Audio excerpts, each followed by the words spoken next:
नमस्कार दोस्तों, मैं मनदीप कुमार आप सभी का स्वागत करता हूँ फिर से मेरे यूट्यूब चैनल मनदीप मनी पर। तो चलिए शुरू करते हैं। आज का जो टॉपिक है पार्ट 3 हम लोग आज पढ़ने वाले हैं हड़प्पन सिविलाइजेशन के ऊपर। तो आज का जो पहला टॉपिक है दोस्तों है origin of the Harappan civilisation, यानी कि हड़प्पा सभ्यता की उत्पत्ति कहाँ से हुई। ये जो सोसाइटी वहाँ पर बसी वो कहाँ से आके बसी, तो उस पर हम लोग देखेंगे। तो इस सोसाइटी की उत्पत्ति के ऊपर दोस्तों कई सिद्धांत हैं, जिसमें कि पहला देखिए स्वदेशी सिद्धांत से क्या क्या विद्वान मानते हैं और उस विदेशी सिद्धांत पर क्या क्या लोग मानते हैं वो जानेंगे हम। तो देखिए, अगर हम लोग फॉरेन ओरिजिन के ऊपर जाएं या विदेशी मूल या मत की बात करें तो विदेशी लोग क्या मानते हैं। तो देखिए, पहला जो इसमें आया, some scholar believes that the offshoot of Harappan civilization is Mesopotamian civilisation.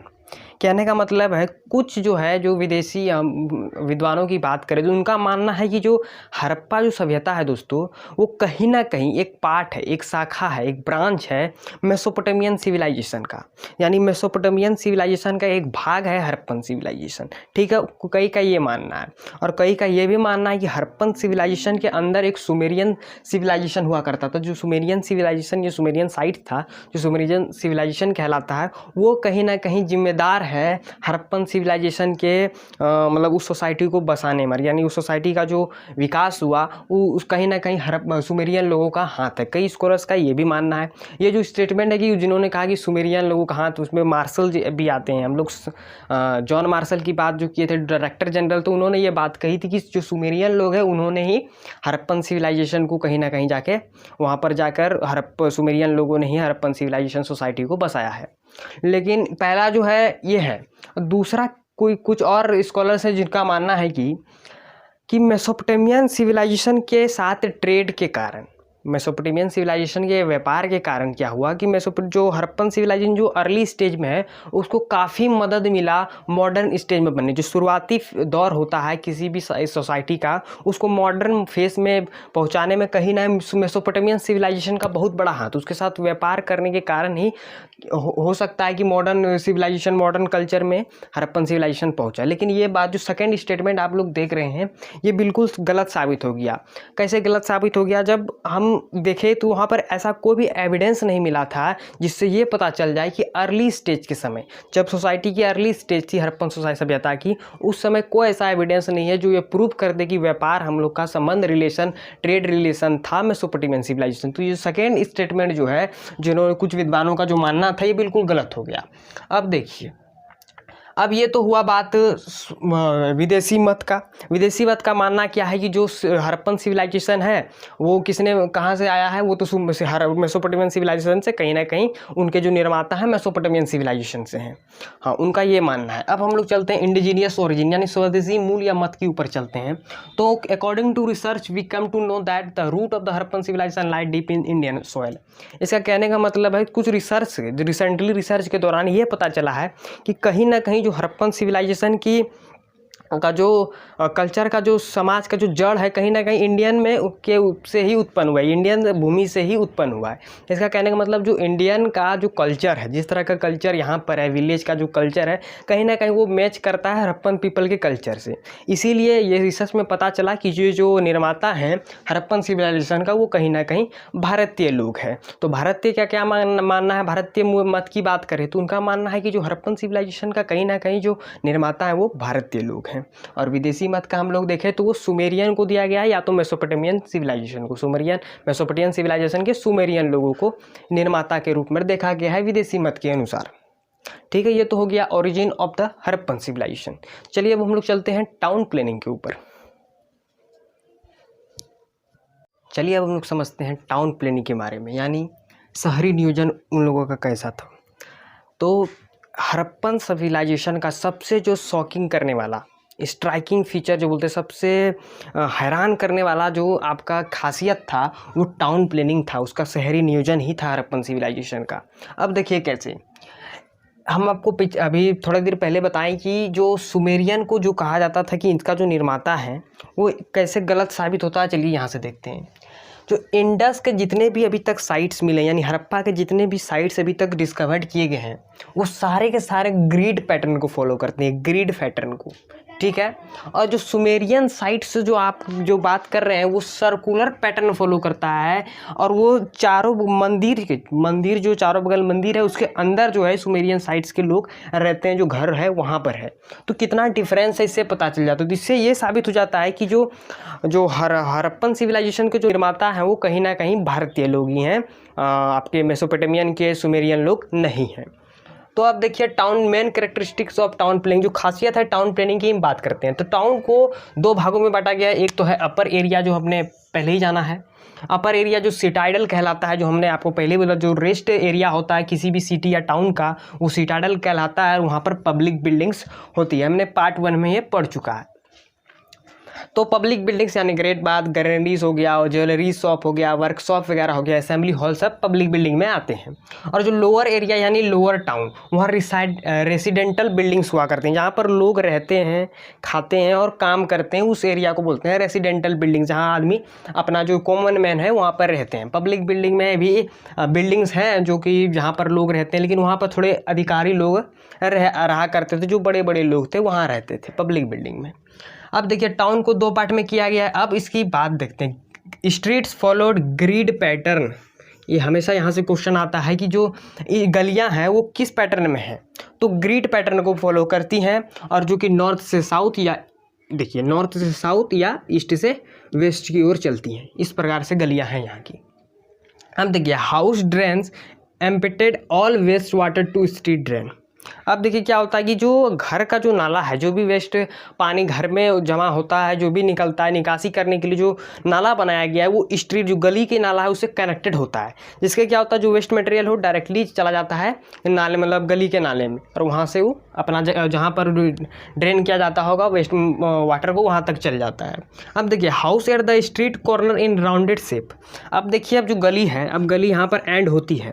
अगर यहाँ पर घर को अगर हम लोग स्क्वायर शेप में बनाते हैं, और इस गली में हमें मुड़ने के लिए थोड़ा सा दिक्कत होता है, बड़े बड़े कार्ट्स वगैरह जो गाड़ी आने को तो दिक्कत होता है। यहाँ पर घर क्या होता था, इस पार्ट पर थोड़ा सा इस पार्ट में होता था, तो क्या होता था अब जो ये गली है यहाँ पर मुड़ना बहुत आसान हो जाता था। यहाँ से जो गाड़ी आती थी ईजिली यहाँ पर ऐसे मुड़ जाती थी आसानी से। इसीलिए वहाँ पर जो गली के जो लास्ट कॉर्नर सब पे जो घर होता था यहाँ पर, और यहाँ पर बात करें तो वो राउंड शेप में होता था। कितना खास बात है यहाँ देखिए, जो street cross the road at right angle dividing sides into square और रेक्टेंगल बॉक्स।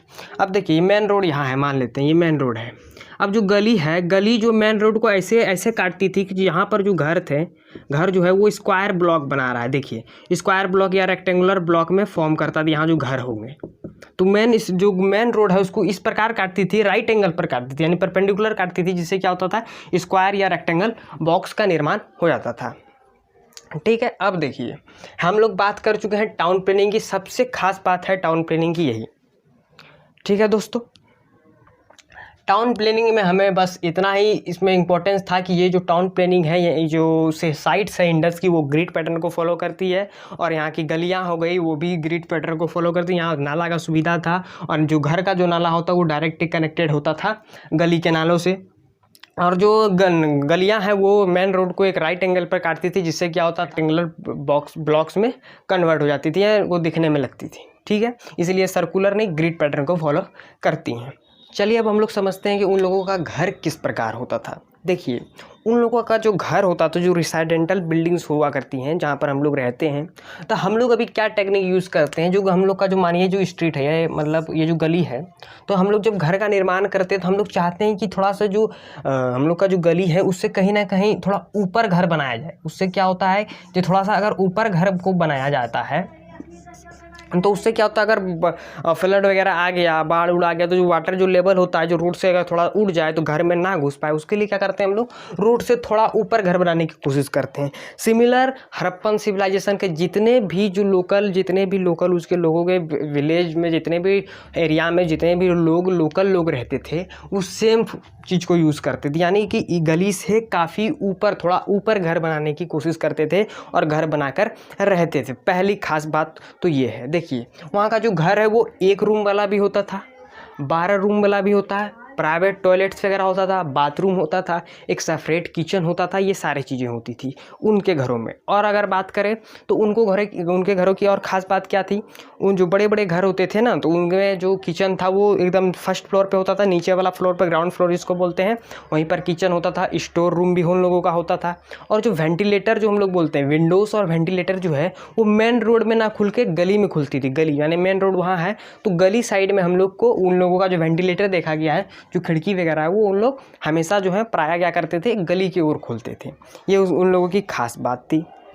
अब देखिए जो हाउसेस जो अधिकतर होते हैं वो ईंट से बने होते थे, बर्न्ड ब्रिक से बने होते थे, या तो वुड वगैरह से बने होते थे। ये दो चीज़ों से जो है उन्होंने अपना घर बनाने की, यानी जो डोर वगैरह जो विंडो वगैरह जो होता था वो वुड के लकड़ियों से बनाया जाता था, और जो घर का जो निर्माण होता तो वो ब्रिक से बनाया जाता था। तो पहले हम लोग बात कर लिए, और हम लोग जो मेन डिफरेंस देख चुके हैं हड़प्पन सिविलाइजेशन में। अगर बात करें तो हड़प्पन सिविलाइजेशन और मेसोपोटामियन सिविलाइजेशन के बीच में मेन डिफरेंस ये भी है कि मेसोपोटामियन सिविलाइजेशन का जो टाउन है, जो घर है उसके, और उसके जो चारों ओर जो बाउंड्री होती है वो वॉल से बने, ईंट के वॉल से बने होते हैं। लेकिन घर एक्चुअली जो हड़प्पन सिविलाइजेशन के लोगों का घर जो है वो वॉल से बना हुआ होता है, वॉल के द्वारा बनाया जाता है। ठीक है, ये उसमें भी मेन डिफरेंस है। और हम लोग और भी बहुत से डिफरेंस हैं दोनों में। मेसोपोटामियन सिविलाइजेशन में ये सिद्ध हो चुका है कि मेसोपोटामियन सिविलाइजेशन का कोई कनेक्शन नहीं है हड़प्पन सिविलाइजेशन के निर्माण में। ठीक है, तो हाउसेस की हम लोग बात कर चुके हैं। ठीक है, चलिए हम लोग समझते हैं व्यापार के बारे में, यानी ट्रेड के बारे में, जो इस सिविलाइजेशन का एक प्रमुख भाग माना जाता है कि सिविलाइजेशन के दौर पर ट्रेड, व्यापार पर बहुत ज़्यादा ध्यान दिया गया था। तो चलिए समझते हैं व्यापार के बारे में। तो व्यापार का जो सिस्टम होता है वो बार्टर सिस्टम में हुआ करता था। जो सिस्टम है बार्टर सिस्टम होता था। मतलब कैसा सिस्टम, यहाँ पर किसी भी चीज़ को बेचने पर जो है मेटल का जो बना हुआ जो मनी होता है वो नहीं लिया जाता था, पैसा वगैरह नहीं लिया जाता था। जहाँ ये जो भी जहाँ से जो भी यहाँ से चीज़ जाता था वहाँ से उसके बदले कोई वहाँ से चीज़ आ जाता था। बार्टर का मतलब होता है thing in the place of thing. कहने का मतलब यहाँ से अगर कोई चीज़ जाता है, फॉर एग्जांपल हम मान लेते हैं मार्कर, यहाँ से मार्कर गया और वहाँ से मान लीजिए यहाँ से मार्कर भेजे हम, तो उसके हिसाब से जितना हमारा कॉस्ट हुआ या उसके हिसाब से वहाँ से कुछ और प्रोडक्ट आ गया। जैसे चौक वहाँ से आ गया, चौक हम मंगवा लिए, यहाँ से मार्कर हम भेजे, वहाँ से चौक मंगवा लिए। यहाँ पैसा का कोई तरह का लेन देन नहीं होता था। इस ट्रेड के सिस्टम को हम लोग बोलते हैं बार्टर सिस्टम। अब देखिए कुछ ऐसे इंपॉर्टेंट सेंटर हैं हड़प्पा के जहाँ से बहुत सी चीज़ को इंपोर्ट किया जाता था, एक्सपोर्ट किया जाता था। इंपॉर्टेंट जहाँ से क्वेश्चन आ सकता है, चलिए देखते हैं।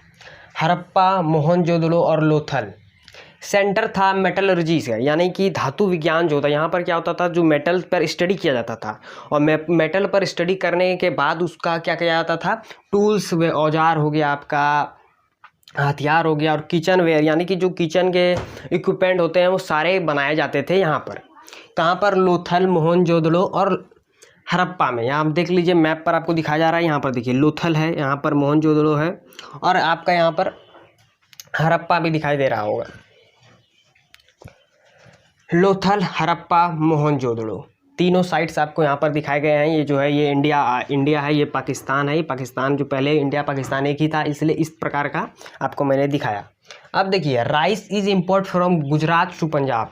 ये गुजरात जो है, गुजरात एरिया से, गुजरात के जितने भी साइट थे यहाँ से पंजाब जाता था धान जो होता है हम लोग का, वो धान। यानी कि देखिए धान का प्रोडक्शन में क्या होता है, हमें वाटर की बहुत ज़्यादा ज़रूरत होती है। तो इसके बगल में तो अरेबियन सी था, मतलब यहाँ कोस्टल एरिया ये, इसी कारण से यहाँ पर राइस अधिक होता था। इसी को यहाँ से गुजरात के कई साइटों से पंजाब के साइट्स में आपके राइस को भेजा जाता था। अब देखिए लोथल, सुरकोटाडा में कॉटन प्रोडक्शन भी होता था।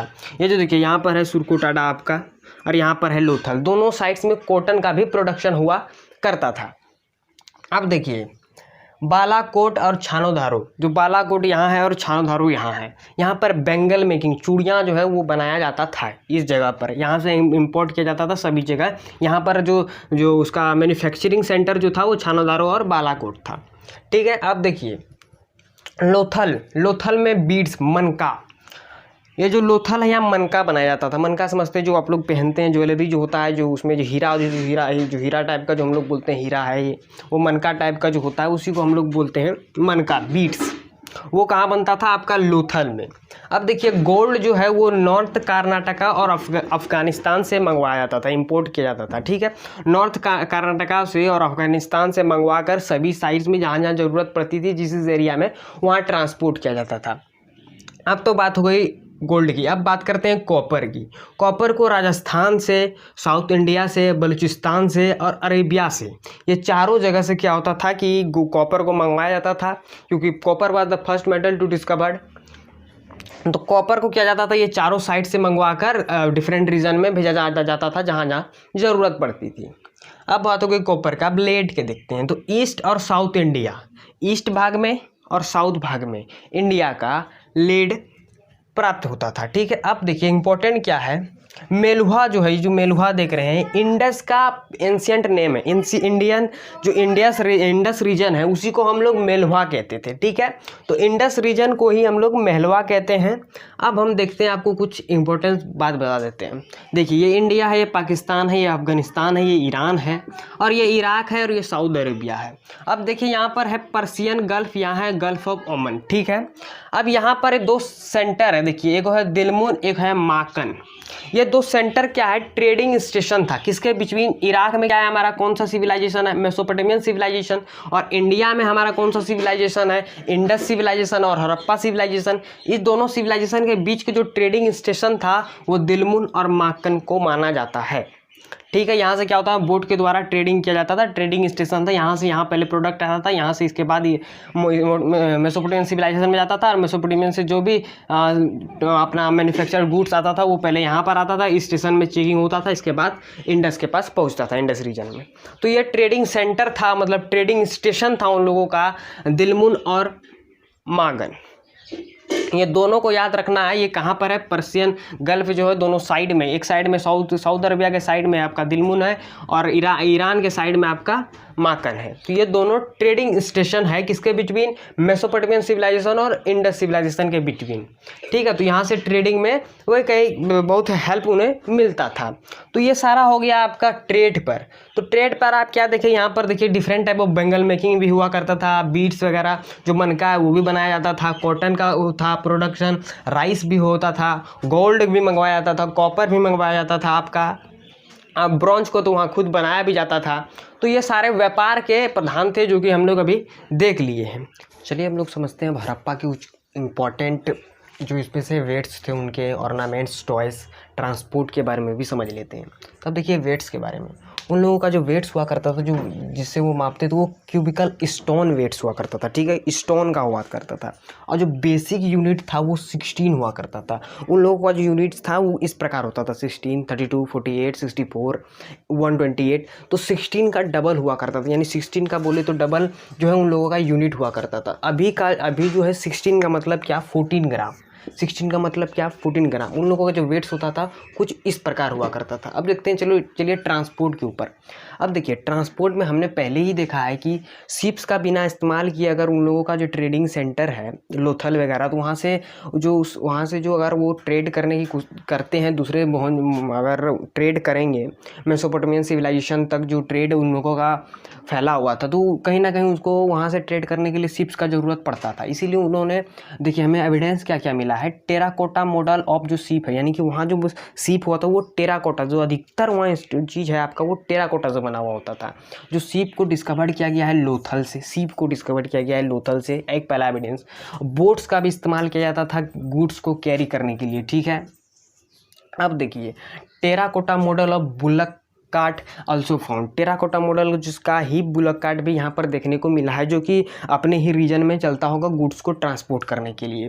अब देखिए कॉपर और bronze model carts with seated driver were also found at Harappa and Chanhudaro. देखिए हड़प्पा और जो छानोदारो आपका साइट है, वहाँ पर एक ऐसा मतलब कि बोल रहे हैं कि कार्ट मिला है, जिसमें क्या होता है, जैसे कि हम लोग का इक्का जो होता है, अभी इक्का समझते हैं, हॉर्स कार्ट जो होता है, जिसमें एक ड्राइवर होता है हॉर्स को चलाता है, जैसे कि हम लोग युद्ध वगैरह में देखते हैं, तो कुछ उस प्रकार का मिला है छानोदारो और हड़प्पा में ट्रांसपोर्ट। यानी ट्रांसपोर्ट का जो मेनली यहाँ पर था वो बोट्स हुआ करता था, या बुलक कार्ट हुआ करता था, या शिप्स हुआ करता था। ये तीन ही मेन वहाँ के ट्रांसपोर्ट में जो यूज़ करने का, जो ट्रांसपोर्ट में यूज़ करते थे, वो तीन चीज़ का ही यूज़ करते थे, जो एविडेंस में हमें मिला है।